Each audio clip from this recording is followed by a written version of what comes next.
What's up, everybody? I'm Josh Meek, the Uber Geek. Welcome to Pretty Dece, your daily entertainment and pop culture show. Today on the show, we're going to talk about Sega, of course, the historic game makers. Company's been around for a very long time, and a long history of consoles, despite the fact that they're not in the console market anymore.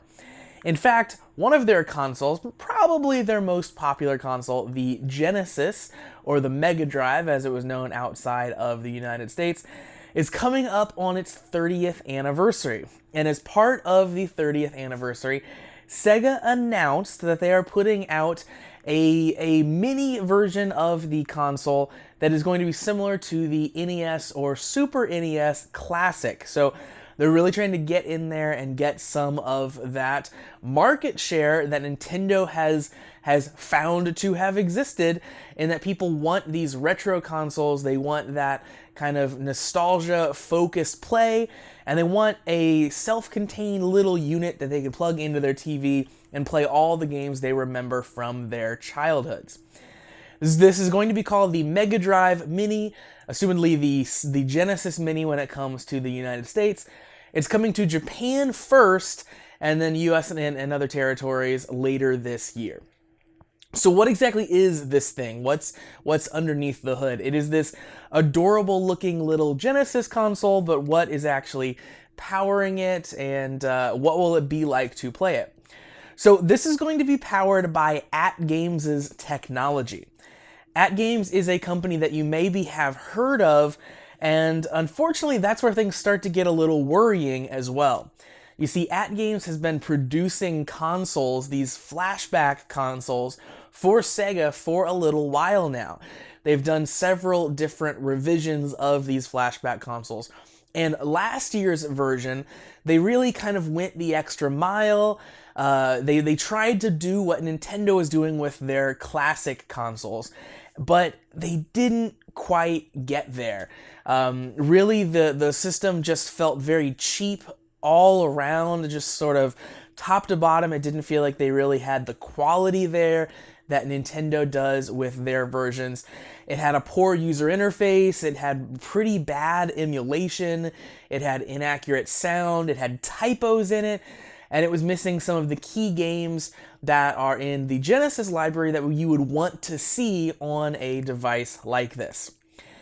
Now, let's hope that this new version is an improvement on everything that the last year's version of this AtGames Mini Genesis was. Let's hope that Sega realized there were issues with that console, and now they're putting out a new one as part of the 30th anniversary and getting behind it in a bigger way, in kind of an effort to make it the better product that it really truly deserves to be, and something that can be sat alongside the Super Nintendo Classic as an equal device, as a device that is just as worth connecting to your television.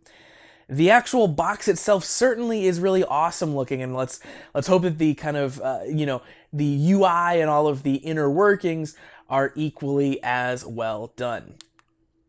AtGames has answered some questions about the console, just kind of replying to a post, and we did learn a little bit more about it. So we found out that it will have a rewind feature, similar to some of these devices where, I made a mistake in the game that I'm playing and I'll rewind time back a little bit. They said that you can expect that feature coming. Apparently this version differs from last year's version of the console because it has different emulation and additional features. That's not something that they elaborated on.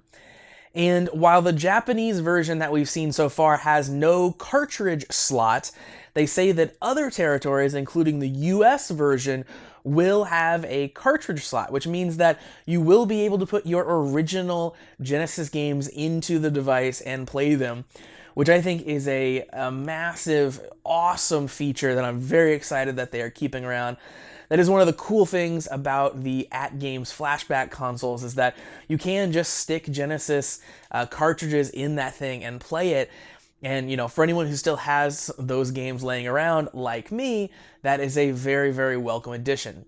Let's just hope the emulation is there so that when you play those games on that console, it feels like playing the real thing, and not a poorly emulated version that you might find on your computer. AtGames did mention, unfortunately, that due to music licensing issues, Sonic the Hedgehog 3 will not appear on the system.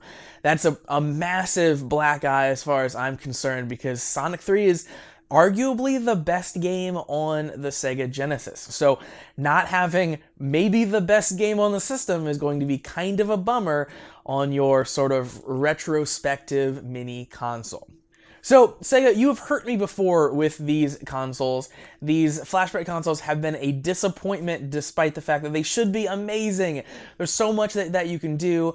I've been a Sega fan for the majority of my life. I just want a device like this to live up to its potential.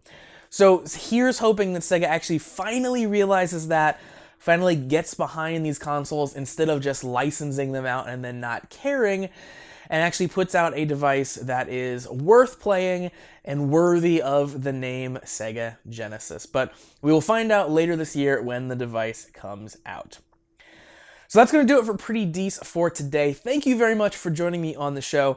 Like Pretty Dece on Facebook at facebook.com/PrettyDeceShow. Follow me on Twitter at PrettyDeceShow.